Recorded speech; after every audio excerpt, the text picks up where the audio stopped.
بسم اللہ الرحمن الرحیم۔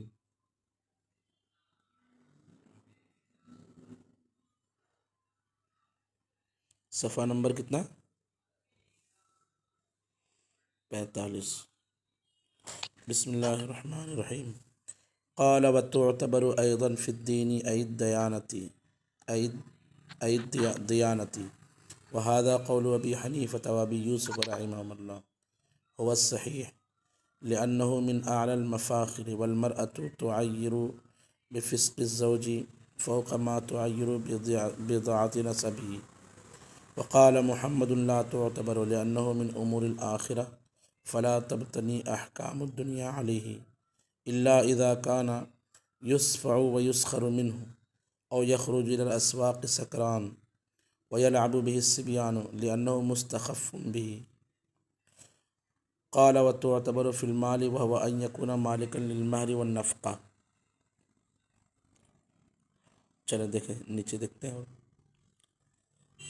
کفایت کا بیان چل رہا ہے کہ مرد و عورت جب آپس میں نکاح کریں تو اس میں اس بات کا لحاظ کیا جائے گا کہ دونوں میں ہمسری ہو، برابری ہو۔ تو وہ کون سی چیزیں ہیں جس میں ہمسری کا اور کفو کا اعتبار کے کفایت کا اعتبار کیا جاتا ہے؟ تو اوپر ایک سب سے پہلے بیان کیا گیا تھا نسب میں اعتبار کیا جاتا ہے کفایت کا، ہمسری کا، برابری کا۔ اس کے بعد دوسرے نمبر پہ ابھی بیان کیا جا رہا ہے کہ دین میں اعتبار کیا جاتا ہے۔ تو صاحب ہدایت فرماتے ہیں کہ دین سے مراد اگر شریعت لیا جائے تو یہ درست نہیں ہے یہاں پر۔ کیونکہ اگر شریعت میں اختلاف ہو تب تو نکاح کے جواز کی ہی صورت نہیں بن پائے گی، ٹھیک ہے۔ اس لیے یہاں پہ دین سے مراد جو ہے مذہب اور شریعت نہیں ہے کہ اگر مرد کا مذہب اور عورت کا مذہب اس میں اختلاف ہو، اس میں برابری نہ ہو تو اس کا مطلب یہ ہوگا کہ ایک مرد مسلم و عورت کافرہ ہو۔ تو اس صورت میں کفایت کو چھوڑیے، یہاں نکاحی کے جواز کی صورت نہیں بنے گی۔ اس لیے دین سے یہاں مراد جو ہے مذہب و شریعت نہیں بلکہ دین سے مراد یہاں پہ دینداری لی جائے گی۔ تو دینداری میں اعتبار کیا جائے گا۔ دینداری سے مراد یہ ہے کہ دین پر عمل کرنے میں مرد و عورت کا خاندان جو ہے وہ برابری کی صورت بنے۔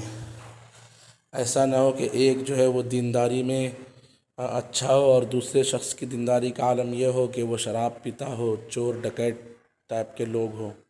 اس طرح اگر ہو تو ایسا لڑکا اس لڑکی کے لڑکی کے لیے کفو نہیں ہو پائے گا، ٹھیک ہے۔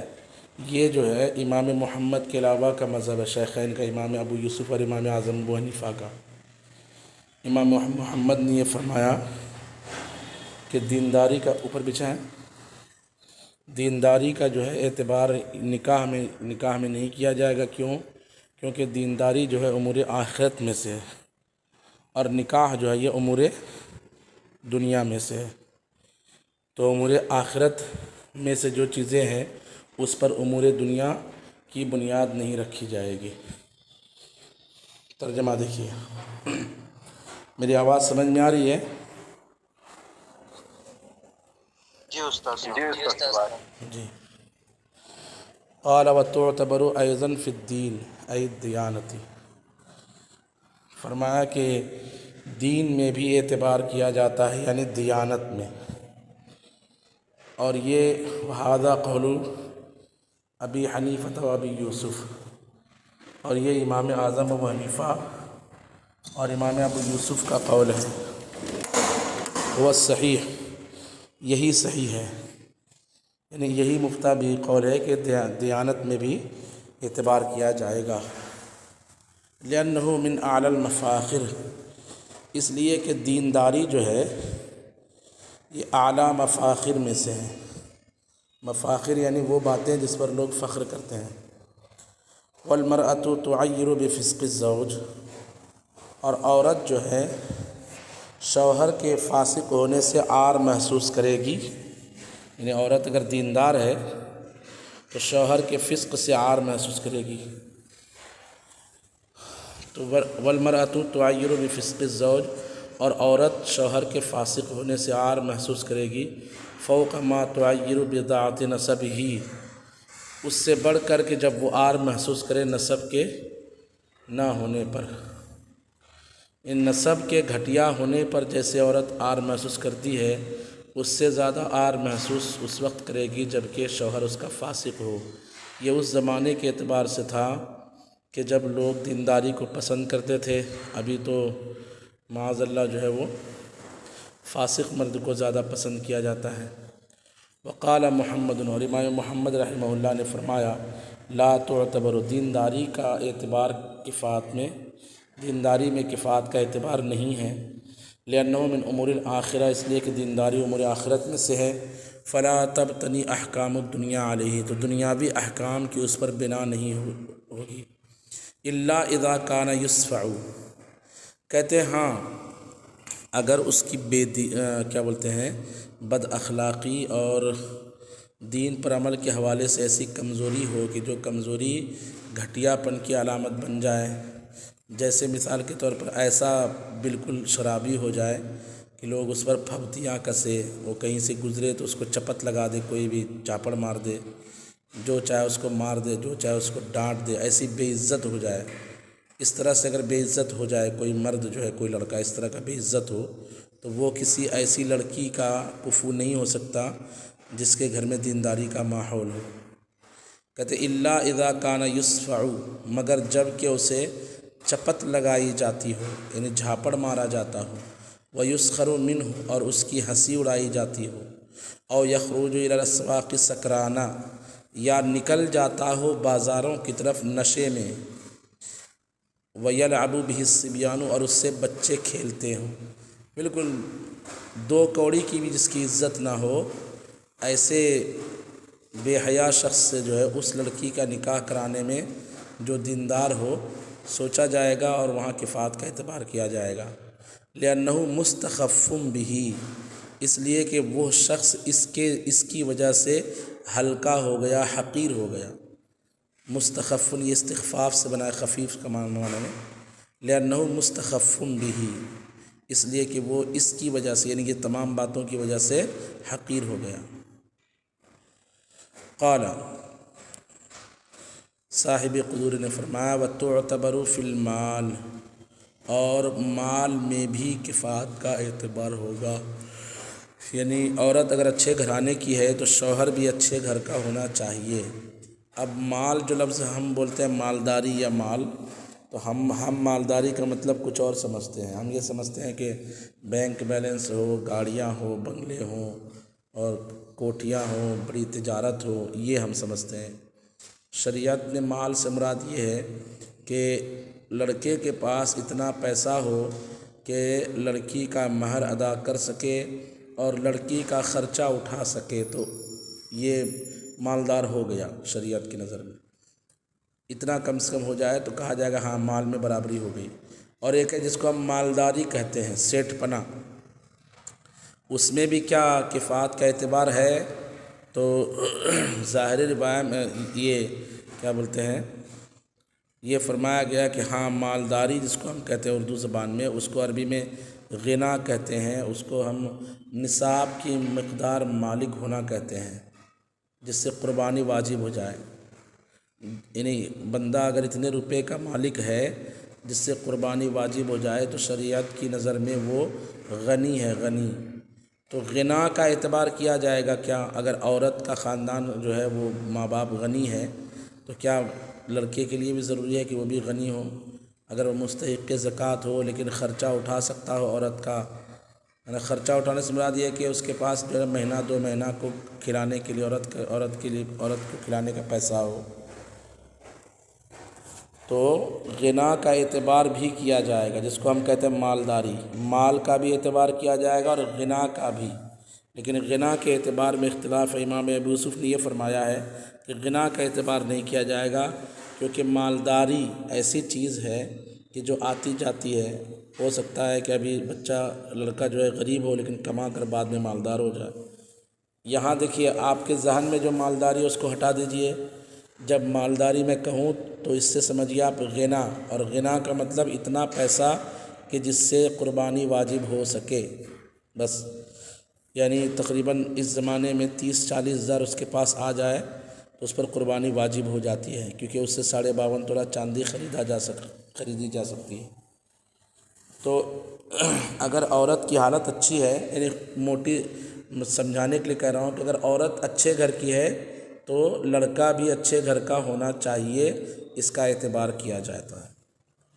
دیکھیے کہتے ہیں کہ قال وتعتبر فی المال، اور مال میں بھی، پیسے میں بھی اعتبار کیا جاتا ہے، یعنی کفایت کا۔ وهو ان یکون مالکا للمہر والنفقہ، اور وہ یہ ہے کہ شوہر کم سے کم مہر کا اور نفقے کا مالک ہو۔ وہذا هو المعتبر فی ظاہر الروایہ، ظاہر روایہ میں یہی معتبر ہے کہ جب کہا گیا ہے کہ مال کا اعتبار کیا جائے گا تو وہاں مال سے مراد یہ ہے کہ لڑکا جو شادی کرنا چاہتا ہے اس کے پاس کم سے کم اتنا مال ہو کہ وہ مہر ادا کر سکے اور نفقہ دے سکے، کھانا خرچی دے سکے۔ اب سوال پیدا ہوتا ہے کہ ایک مہر ہوتا ہے مہر معجل، اور ایک مہر ہوتا ہے مہر معجل عین سے۔ معجل یعنی جو فوراً دیا جا سکے، اور معجل یعنی جس میں مدت طے کر دیں کہ کم سے کم 2 سال کے بعد دوں گا، 1 سال کے بعد دوں گا۔ تو یہاں جو کہہ رہے ہیں کہ مہر کا مالک ہو، تو مہر سے مراد کس مہر کا؟ تو فرمایا گیا کہ عام طور پر جب کہا جاتا ہے بندہ مہر کا مالک ہو تو اس سے مراد یہ ہے کہ اگر نقدی اس سے مانگا جائے مہر تو دے سکے، اور اگر نقدی مہر نہ ہو بلکہ مہر معجل ہو مدت والا، تو اگر اس کا مالک نہیں بھی ہے، صرف نفقے کا مالک ہے، تو یہ کفو بن جائے گا۔ دیکھیے کہتے ہیں کہ حتیٰ ان من لا یملکھا، یہاں تک کہ بے شک وہ شخص جو ان دونوں کا مالک نہ ہو، من لا یملکھما یعنی مہر اور نفقہ دونوں کا مالک نہ ہو، او لا یملک احدہما یا دونوں میں سے کسی ایک کا مالک نہ ہو، دونوں کا مالک نہ ہو یا دونوں میں سے کسی ایک کا مالک نہ ہو، لا یکون کفوا، تو وہ کفو نہیں ہو پائے گا۔ لأن المہر بدل البضع فلا بد من ایفائہ، اس لیے کہ مہر جو ہوتا ہے وہ عورت کے بضع کا بدل ہوتا ہے، تو اس لیے اس کو پورا کرنا ضروری ہے۔ وبالنفقۃ قوام الازدواج ودوامہ، اور نفقے کی بھی شرط کیوں لگائی؟ اور نفقہ سے شادی کا رشتہ ازدواج کا، یہ جو رشتہ داری ہو رہی ہے ازدواج کہتے ہیں اس کو، رشتہ ازدواج کا قوام ہے اور اس کا دوام ہے، یعنی شادی آگے تک چلے گی کیسے؟ جب شوہر اس کو خرچہ دیتا رہے گا، خرچہ دے ہی نہیں پا رہا ہے تو پھر شادی کے معاملات آگے کیسے بڑھیں گے؟ والمراد بالمہر قدر ما تعارف تعجیلہ، اور مہر سے مراد اتنی مقدار ہے جس کی تعجیل متعارف ہے، یعنی جس کو فوراً دینا پڑتا ہے اتنے مہر کا وہ مالک ہو۔ والمراد بالمہر، اور مہر سے مراد قدر ما اتنی مقدار ہے، تعارف تعجیلہ جس کو معجل دینا لوگوں میں متعارف ہو۔ لأن ما وراءہ معجل عرفاً، اس لیے کہ جو اس کے علاوہ ہے وہ عرفاً معجل ہوتا ہے۔ وعن ابی یوسف انہ اعتبر القدرۃ علی النفقۃ دون المہر، یہ امام ابو یوسف کا مسئلہ، وہ کہتے ہیں کہ قدرت علی النفقہ کا اعتبار کیا ہے، مہر کا اعتبار نہیں کیا۔ امام ابو یوسف کہتے ہیں کہ چونکہ نکاح بغیر مہر کے بھی ہو جاتا ہے، اس لیے اگر لڑکا نفقہ دینے پر قادر ہے اور مہر دینے پر قادر نہیں ہے تو بھی وہ کفو ہو جائے گا۔ انہوں نے صرف جو ہے قدرت علی النفقہ کا اعتبار کیا ہے، قدرت علی المہر کا اعتبار نہیں کیا۔ لأنہ تجری المساہلۃ فی المہور، اس لیے کہ مہر کی ادائیگی میں آنا کانی چلتے رہتی ہے۔ لأنہ تجری، اس لیے کہ جاری ہوتی ہے، المساہلۃ، مساہلت یعنی لیٹ سویر جس کو ہم کہتے ہیں دیر سویر، فی المہور مہر کی ادائیگی میں۔ ویعد المرء قادرا علیہ، اور مرد کو گنا جاتا ہے مہر پر قادر، بے یساری ابیہ، اپنے باپ کی جانب سے، یعنی اگر کوئی لڑکا ایسا ہے کہ وہ تو مہر ادا نہیں کر سکتا لیکن اس کے باپ کے پاس اتنے پیسے ہے کہ جو اپنے بیٹے کا مہر ادا کر سکے، تو مانا یہ جاتا ہے کہ ہاں یہ لڑکا جو ہے مہر کی ادائیگی پر قادر ہے۔ یعنی اگرچہ ذاتی طور پر لڑکے کے پاس پیسے نہیں ہیں لیکن اس کے باپ کے پاس پیسہ ہے تو باپ کی طرف سے اس کو مہر پر قادر مانا جاتا ہے۔ یہ اس زمانے میں تھا، ابھی تو یہ ہے کہ باپ کے پیسے الگ ہوتے ہیں اور لڑکوں کے الگ ہوتے ہیں۔ فَأَمَّا الْكِفَاءَةُ فِي الْغِنَىٰ فَمُعْتَبَرٌ، اور غنا میں کفایت تو اس کا اعتبار کیا جائے گا۔ یہ غنا سے مراد وہی جس کو ہم مالداری کہتے ہیں۔ مالداری سے بھی مراد کتنی مالداری؟ جس سے زکوٰۃ واجب ہو جائے یا جس سے قربانی واجب ہو جائے بس۔ تو غنا میں بھی کفایت کا اعتبار ہے، فی قول ابی حنیفہ و محمد طرفین کے قول میں، حتیٰ ان الفائقۃ فی الیسار لا یکفیہ القادر علی المہر، یہاں تک کہ جو مالداری میں عمدہ ہو، ان الفائقۃ فی الیسار، یسار یعنی مالداری، جو مالداری میں اونچی ہو یعنی زیادہ مالدار ہو، لا یکافئہ القادر علی المہر والنفقہ، تو اس پر قادر علی المہر اور نفقہ، تو قادر علی المہر اور نفقہ اس کا کفو نہیں ہو پائے گا۔ یعنی ایسا لڑکا جو صرف مہر اور نفقے پر قادر ہے، غنا نہیں ہے، اور ایک لڑکی ہے جو غنا مالدار ہے، تو اس مالدار لڑکی کے لیے ایسا لڑکا جو مہر اور نفقہ ہی دے سکے اور آگے مالداری نہ ہو تو کفو نہیں ہو پائے گا۔ لأن الناس یتفاخرون بالغنا، اس لیے کہ لوگ جو ہے مالداری کے سبب آپس میں فخر کرتے ہیں، ویتعیرون بالفقر، اور تنگ دستی کی وجہ سے عار محسوس کرتے ہیں۔ وقال ابو یوسف رحمہ اللہ، اور امام ابو یوسف رحمہ اللہ نے فرمایا، لا یعتبر، غنا کا اعتبار نہیں ہے۔ امام ابو یوسف کہتے ہیں کہ لڑکا اگر صرف نفقہ دینے پر قادر ہے تو ہو گئی بات ختم، اگرچہ اس کے پاس مہر نہ ہو، اگرچہ اس کے پاس غنا نہ ہو۔ کیوں؟ لأنہ لا ثبات لہو، اس لیے کہ یہ جو مالداری ہے اس میں پائیداری نہیں ہے، یعنی یہ ہمیشہ نہیں رہتی ہے، ثبات نہیں ہے۔ اذ المال غاد ورائح، اس لیے کہ مال آتا ہے اور جاتا ہے۔ لفظی معنی ہوگا اذ المال، اس لیے کہ مال غادن صبح کے وقت آتا ہے نا، ورائح اور شام کے وقت چلا جاتا ہے۔ راح یروح سے رائح، اور غدا یغدو سے غدن۔ وتعتبر فی الصنائع، تیسری صورت ہے، ابھی تک ہوا نسب مالداری، اور تیسرا ہے تعتبر فی الصنائع۔ صنائع کہتے ہیں پیشے کو، جس کو انسان اپنا ذریعہ معاش بناتا ہے، کمائی کا ذریعہ جس دھندے کو، جس کام کو بنائے اس کو کہا جائے گا صنعت۔ جیسے کوئی دکان ڈال دے کرانے کی، کوئی ٹھیلا چلائے، کوئی جو ہے روئی دھنے، کوئی کپڑا بنے، کوئی جوتا سلے، کوئی جوتے کی دکان ڈالے، کپڑا بیچے، اس طرح کے، کوئی رنگ پینٹر بن جاتا ہے، کوئی مستری ہوتا ہے، یہ سب جو ہے صنعتیں ہیں۔ تو صنعتوں میں بھی کفایت کا اعتبار ہوگا، برابری کا اعتبار ہوگا۔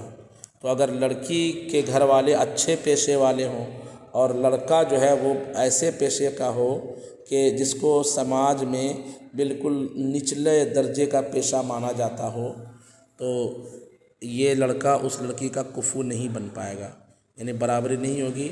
نکاح اگر اولیاء کی مرضی کے خلاف کریں گے تو اولیاء کو حق اعتراض رہے گا۔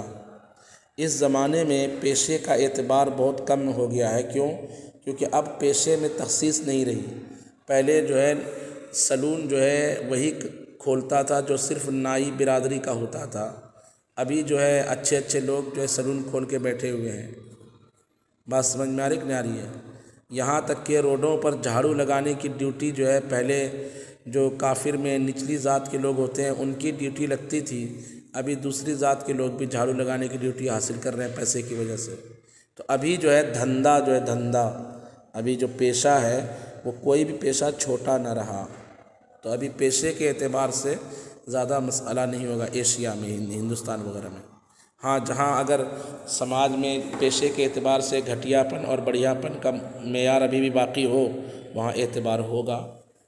پہلے چونکہ اس کا اعتبار تھا، کہتے وہ تعتبر فی الصنائع، اور پیشوں میں کفایت کا اعتبار ہے۔ وہذا عند ابی یوسف و محمد رحمہ اللہ، اور یہ صاحبین کے نزدیک ہے۔ وعن ابی حنیفہ فی ذلک روایتان، اور امام اعظم ابو حنیفہ سے اس مسئلے میں 2 روایت ہیں۔ وعن ابی یوسف انہ لا یعتبر الا ان یفحش، اور امام ابو یوسف سے ایک روایت ہے کہ وہ اعتبار نہیں کرتے ہیں، یعنی پیشے میں کفایت کا اعتبار نہیں کرتے ہیں، لیکن الا ان یفحش، مگر جب کہ بہت زیادہ فرق ہو، الا ان یفحش، مگر جب کہ فحش ہو، یعنی بہت زیادہ فرق ہو پیشے میں، یا پیشے کا گھٹیا پن بالکل ظاہر ہو، کل حجام، جیسے کہ نائی۔ تو اب نائی کو گھٹیا نہیں مانا جاتا اس زمانے میں، پہلے مانا جاتا تھا۔ والحائکی، اور کپڑا بننے والا، اس کو جیسے یہاں پہ انڈیا میں انصاری برادری ہے، اب جو ہے وہ کپڑا بننے کو گھٹیا نہیں مانا جاتا۔ والدباغ، اور پینٹر، رنگریز رنگ رنگنے والے، اب پینٹر کو گھٹیا نہیں مانا جاتا ہے۔ خیر، وجہ الاعتبار، جنہوں نے اعتبار کیا ہے کہ نہیں اعتبار ہوگا پیشے کا، ابھی جو گھٹیا چیز ہے، گھٹیا دھندا ہے، وہ جیسے پہلے سبزی بیچنا، جس کو وہ کیا کہتے ہیں، کلا کہتے ہیں، یا اپنے علاقے میں کیا کہتے ہیں اس کو، سبزی فروش کو کیا بولتے ہیں؟ خیر، تو اس طرح کے دھندے پہلے جو ہے وہ گھٹیا مانے جاتے تھے، لیکن اب یہ سب اعتبار ختم ہو چکا۔ ان الناس، وجہ الاعتبار، یہ پیشے کا اعتبار کیوں کرتے ہیں کفایت میں، اس کی دلیل وجہ الاعتبار، اور اعتبار کی وجہ ہے ان الناس یتفاخرون بشرف الحرف ویتعیرون بدناءتها، کہ لوگ حرفت یعنی پیشے اور دھندے کی شرف سے آپس میں فخر کرتے ہیں اور اس کے گھٹیا پن سے عار محسوس کرتے ہیں۔ ویتعیرون بدناءتها، دناءت کہتے گھٹیا پن، پیشے کے گھٹیا پن سے پیشے کے گھٹیا پن سے عار محسوس کرتے ہیں، اور پیشے کے شریف ہونے سے، یعنی عظیم بڑے ہونے سے فخر محسوس کرتے ہیں۔ وجہ القول الآخر، آخری قول کی وجہ، وہ جو نیچے کہا گیا کہ صاحب امام اعظم ابو حنیفہ نے دو روایتیں ہیں، اور امام ابو یوسف کا قول بیان کیا گیا کہ اعتبار نہیں کرتے ہیں، تو جہاں ہوا قول ہے کہ اعتبار کرتے ہیں، اس کی وجہ بیان کی گئی۔ اب اس کی وجہ کے بعض روایتوں میں ہے کہ اعتبار نہیں کرتے ہیں دھندے کا، تو اس کی دلیل یہ ہے کہ ان حرفت لیست بلازمۃ، حرفت جو ہے یہ ان دھندا جو ہے یہ ضروری چیز نہیں ہے کہ آدمی ایک ہی دھندے سے چپکا رہے۔ ایسا ہو سکتا ہے کہ ابھی ایک آدمی درزی کا کام کر رہا بعد میں موبائل ٹھیک کرنے لگے، تو دھندا لازم چیز نہیں ہے۔ وَيُمْكِنُ التَّحَوُّلُ عَنِ الْخَسِيسَةِ إِلَى النَّفِيسَةِ مِنْهَا، اور گھٹیا دھندے سے اچھے دھندے کی طرف پھر جانا یہ ممکن ہے۔ وَيُمْكِنُ التَّحَوُّلُ، اور پھر جانا ممکن ہے، عَنِ الْخَسِيسَةِ گھٹیا دھندے سے، إِلَى النَّفِيسَةِ مِنْهَا اس میں سے نفیسہ دھندے کی طرف۔ یہاں تک جو تو کتنی چیزیں ہو گئی دیکھیے، نسب، دیانت داری، مالداری اور پیشہ، ہے نا، اس میں کفایت کا اعتبار ہوگا۔ اب اس کے بعد کہتے ہیں وَقَالَ إِذَا تَزَوَّجَتِ الْمَرْأَةُ وَنَقَصَتْ عَنْ مَهْرِ مِثْلِهَا فَلِلْأَوْلِيَاءِ الْاعْتِرَاضُ عَلَيْهَا۔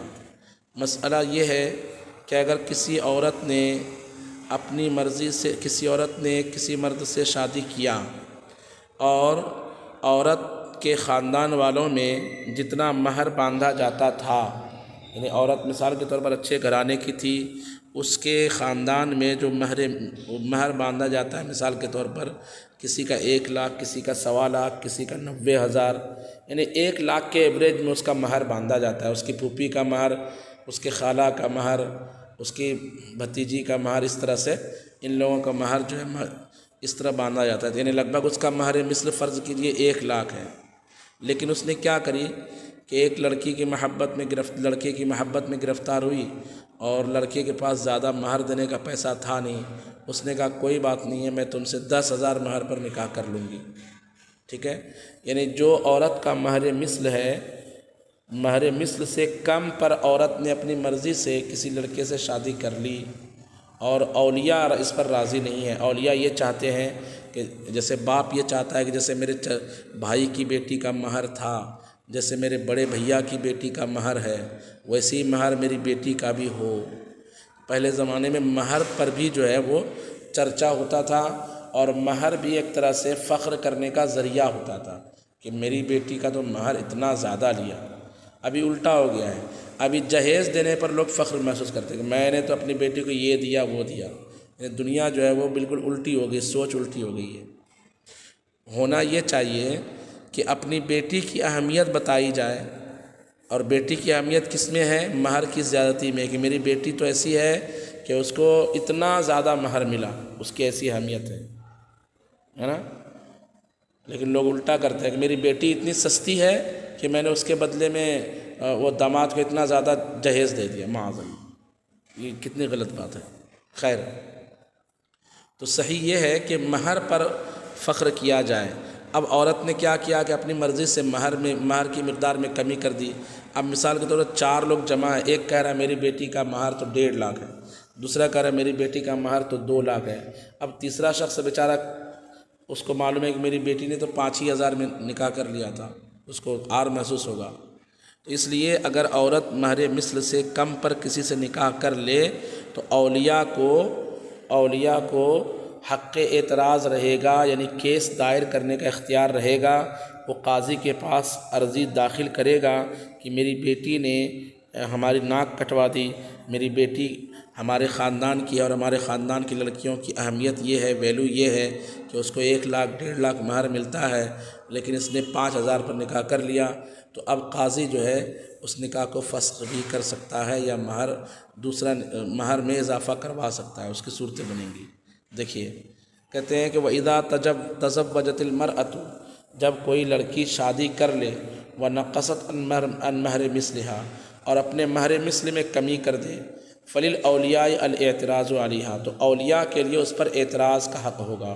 عند ابی حنیفہ، امام اعظم ابو حنیفہ کے نزدیک، حتیٰ یتم لہا مہر مثلہا او یفارقہا، یہاں تک کہ اس کے لیے اس کے مہر مثل کو مکمل کر دے یا اس کو جدا کر دے۔ 2 آپشن رہے گا، قاضی کہے گا کہ بھیا یہ اولیاء کو حق اعتراض ہے، آپ جو ہے مہر کی مقدار بڑھا دیجئے، تو جو مہر مثل مثال کے طور پر 1 لاکھ ہے تو 1 لاکھ کر دے، اور اگر نہ کرے تو تفریق کر دے۔ وقالا، اور صاحبین نے فرمایا، لیس لہم ذالک، اولیاء کے لیے یہ نہیں ہے، یعنی اولیاء کو اس طرح کا کوئی حق نہیں ہے۔